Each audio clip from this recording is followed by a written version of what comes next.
Parlamentares governistas questionam a parcialidade de Renan Calheiros e tentam retirá-lo da relatoria da CPI da Covid no Senado. Sobre esse assunto, a gente conversa agora com a deputada federal Carla Zambelli, do PSL de São Paulo. Deputada, mais uma vez, bem-vinda aqui, muito obrigado. Eu que agradeço, muito obrigada pelo convite. Deputada, não é a primeira vez que a senhora especificamente tenta retirar Renan Calheiros da relatoria. A senhora tentou, na verdade, evitar que ele fosse indicado para a relatoria. Quais são as chances disso prosperar? Quais são os caminhos jurídicos para que a senhora consiga o que a senhora quer? Na verdade, o que a gente vai tentar agora a gente está fazendo uma compilação das falas do Renan Calheiros. Se você perceber, desde antes de assumir a relatoria, ele já tinha uma opinião sobre os fatos.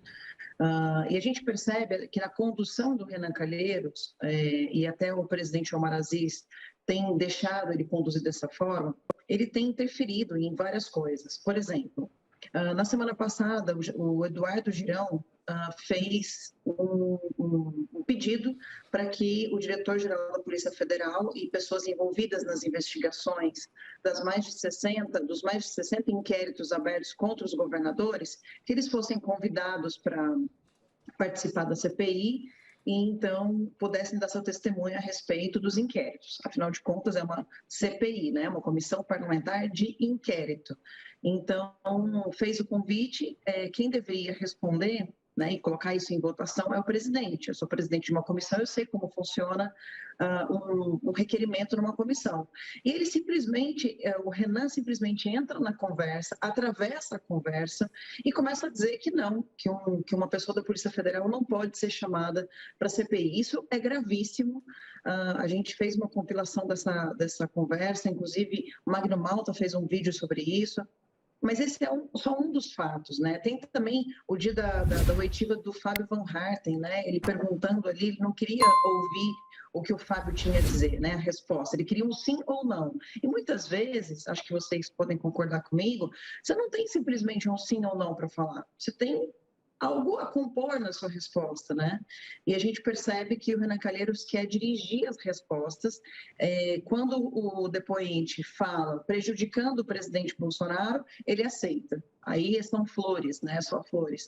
E quando ele diz algo que deixa a entender que o presidente é inocente ou que o presidente não teve culpa, o governo não teve culpa, aí ele começa a ficar nervoso e começa a atravessar o depoente de uma forma muito ameaçadora. Esse é meu receio. Deputado, agora a pergunta de Rodrigo Constantino.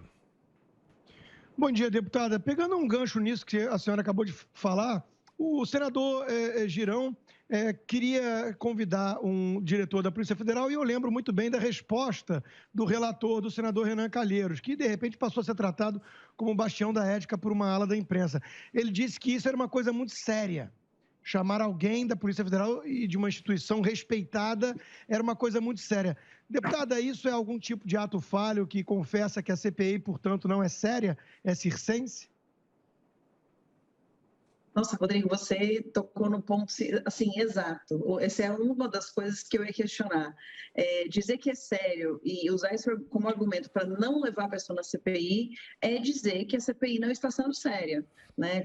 Você pegou por um lado, eu peguei por outro, né? Quando a gente fala de inquéritos da Polícia Federal, eu quero crer que essa Polícia Federal tenha argumentos e informações muito importantes para apresentar para uma comissão parlamentar de inquérito, que investiga, inclusive deveria investigar a corrupção do dinheiro que foi enviado pelo governo federal para os estados. E, é lógico, também deve investigar se no governo federal houve corrupção, houve improbidade, alguma coisa nesse sentido. Isso denota que Renan Calheiros quer transformar a CPI num circo. O Magno Malta falou uma coisa muito interessante, essa CPI é a CPI do fim do mundo. 2, porque a CPI do fim do mundo 1 foi aquela dos bingos que acabou se transformando numa CPI contra o governo Lula, né, que também foi errado, eles querem desvirtuar o que uma CPI faz. A CPI da fake news é outra também, que era para apurar crimes cibernéticos, acabou virando fake news contra os governistas. Então, assim, está bem complicado a gente trabalhar nesse parlamento, Rodrigo. Pergunta agora de Diogo Schelp. Deputada, bom dia.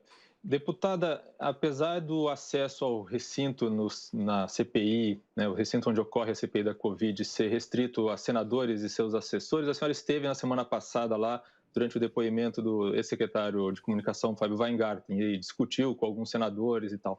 A senhora tem planos de comparecer novamente essa semana à CPI, caso considere que os depoentes estiverem sendo ameaçados ou coisa do tipo? Obrigada pela pergunta. Eu fui até a CPI porque na semana anterior, a Jandira Fegali tinha estado na CPI naquele dia em que as mulheres se reuniram e começaram a dizer que elas tinham direito a uma cadeira a mais por representar a bancada da mulher. E começaram a usar argumentos de autoridade, né? Eu sou mulher, acho que eu tenho autoridade também para falar que o fato de ser mulher não indica que você tenha que ter uma cadeira na CPI.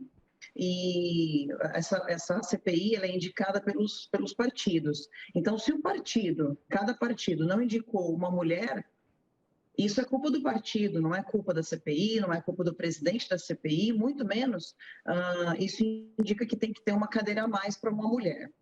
E, pois bem, a Jandira Fegali esteve na reunião e ficou ali durante várias horas na reunião, enquanto a Simone Tebet discutia com vários senadores.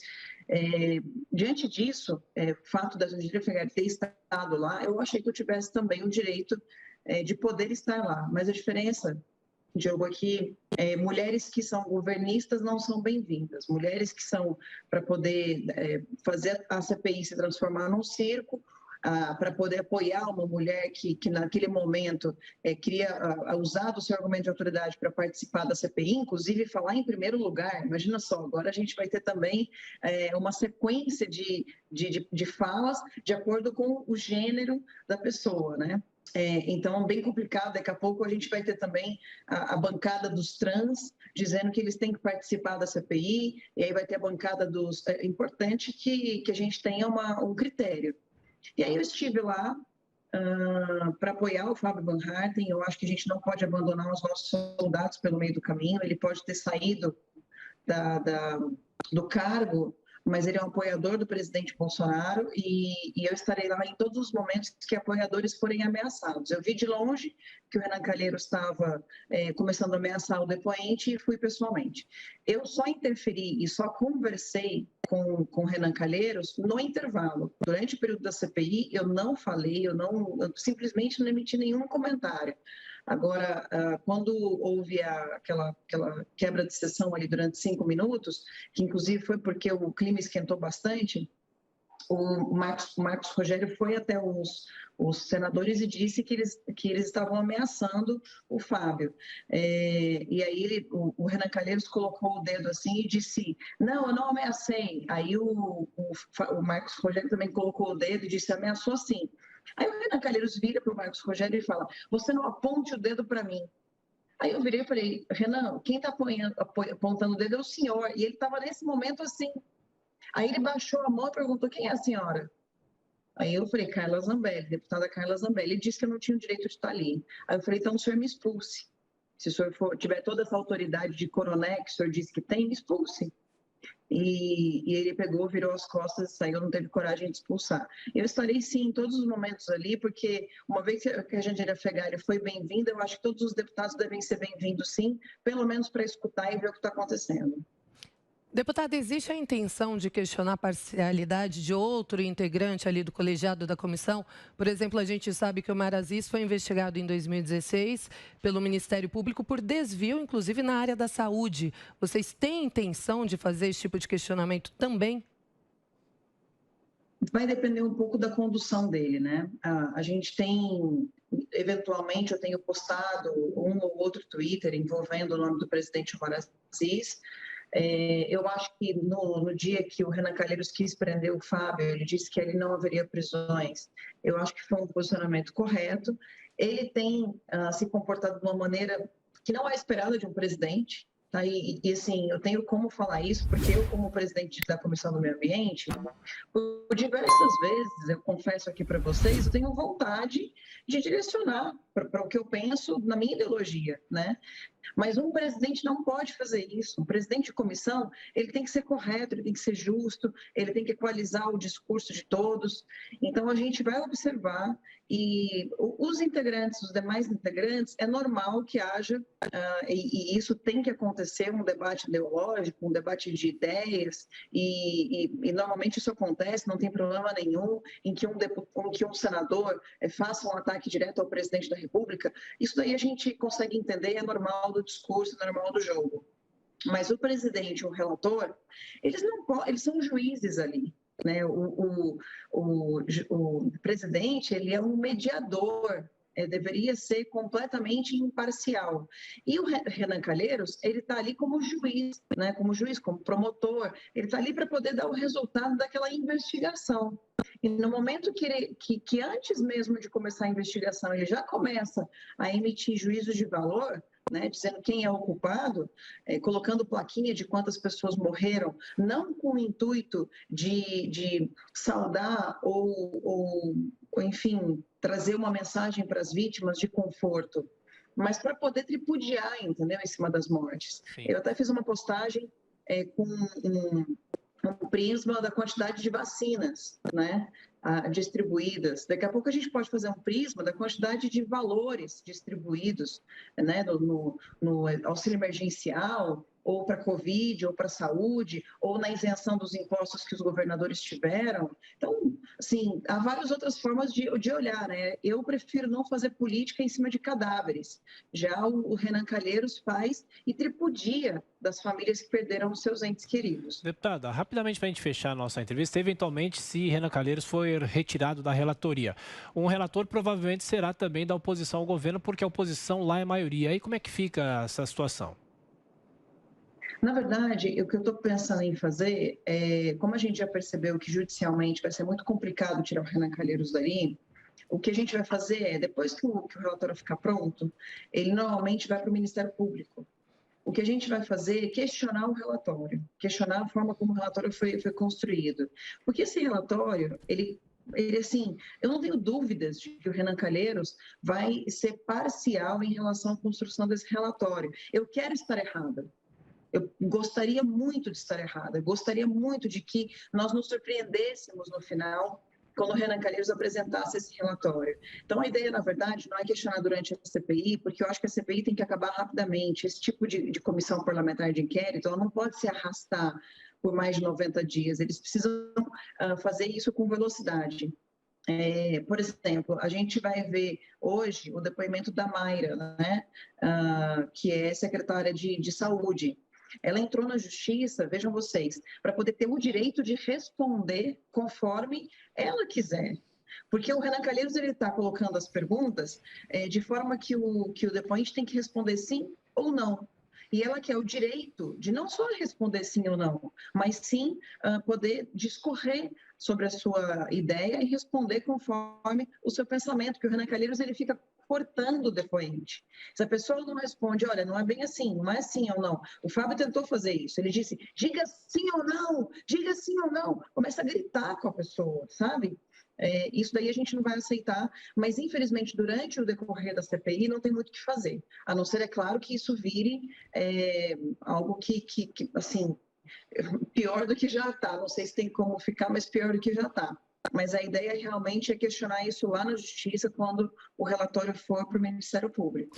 Deputada, só mais uma colocação. A senhora fala na parcialidade de um relatório, mas a senhora acha que esse relatório vai trazer uma indicação de que o governo, mais especificamente o presidente Jair Bolsonaro, pode ter contribuído ou dificultado a compra de vacinas? Se ele for citado, o que acontece? O presidente ali ele não está sendo investigado, né? Uma CPI a gente tem que ter sempre, quando ela é aberta, ela tem os fatos, né, nos quais a gente tem que se ater, né? O presidente ele não é investigado nesse caso. O que pode ser questionado é alguma conduta do governo que possa ter dificultado o acesso a vacina, por exemplo, ou alguma outra coisa. O que a gente não quer ver nesse relatório é uma parcialidade no sentido de que, se é para apurar os danos da Covid, então que se apure desde o começo até o fim. E quando a gente fala desde o começo, eu estou dizendo, inclusive, de onde veio de onde veio essa pandemia? De onde surgiu esse vírus? Como é que esse vírus veio parar no Brasil? Né? Então, por exemplo, o embaixador da China poderia ser convidado, os embaixadores do BRICS poderiam ser convidados para nós podermos entender de forma internacional como é que essa Covid veio parar aqui. Agora, o presidente Bolsonaro, ele pode ser, sim, de alguma forma citado. Eu acho que essa é a intenção, na verdade, a intenção deles é culminar numa ideia que o presidente foi o culpado por um atraso nas vacinas. Veja bem, os Estados Unidos, que fabrica a vacina, começou a vacinar no dia 15, se não me engano, de dezembro. Nós começamos a vacinar em janeiro. Olha a velocidade que a gente teve para começar a vacinar. A gente começou a vacinar no dia seguinte, inclusive nem foi no dia seguinte, né? Porque o Dória fez aquele showzinho da vacina horas depois que a vacina foi aprovada pela Anvisa. Então, a vacina não poderia ser aplicada ou comprada, de fato, antes da aprovação da Anvisa. E foi algo, por exemplo, que o Butantan fez e que isso precisa ser visto. Como é que o Butantan comprou vacinas e já tinha vacinas naquele momento da autorização da Anvisa, eles já tinham a vacina ali comprada e já estava aplicando no braço da enfermeira. E se naquele momento a Coronavac não tivesse sido aprovada pela Anvisa, o que eles iam fazer com esses milhões de vacinas compradas? Então, tem coisas que a gente tem que questionar, não como aconteceram os fatos, mas fazer um raciocínio de como teria acontecido se não tivéssemos tido autorização da Anvisa, por exemplo, para essas vacinas. E aí, se o governo errou ou não, e eu tenho certeza que não errou, porque a gente já analisou os fatos, e espero de verdade que esse relatório venha nesse sentido, né, de não só... É lógico que nós erramos. Veja bem, Vitor, eu não estou dizendo que o governo não errou em nada, né? Eu, governista, sei que o governo pode ter cometido erros, porque todos os governos do mundo inteiro cometeram erros. Assim como o Mandetta pediu para as pessoas só procurarem o hospital quando sentissem falta de ar, e ele errou ali, ele não errou de propósito, ele não estava querendo matar as pessoas, né? Não foi um ato culposo. Foi, assim, a gente não sabia lidar com esse vírus. E isso é natural, as coisas... Infelizmente, pessoas morreram porque nós não sabíamos lidar com o vírus. Até hoje a gente não sabe. Eles dizem que a gente não pode falar em ivermectina, por exemplo, para tratar precocemente a Covid, mas eles também não nos dão outra alternativa. Afinal de contas, então, o que é o remédio? Qual é o remédio que cura a Covid? Esse é o ponto, sabe? Acho que é em cima disso que a gente tem que discutir. Deputada Carla Zambelli, do PSL aqui de São Paulo. Mais uma vez, obrigado pela atenção, pela gentileza. Bom trabalho. Obrigada.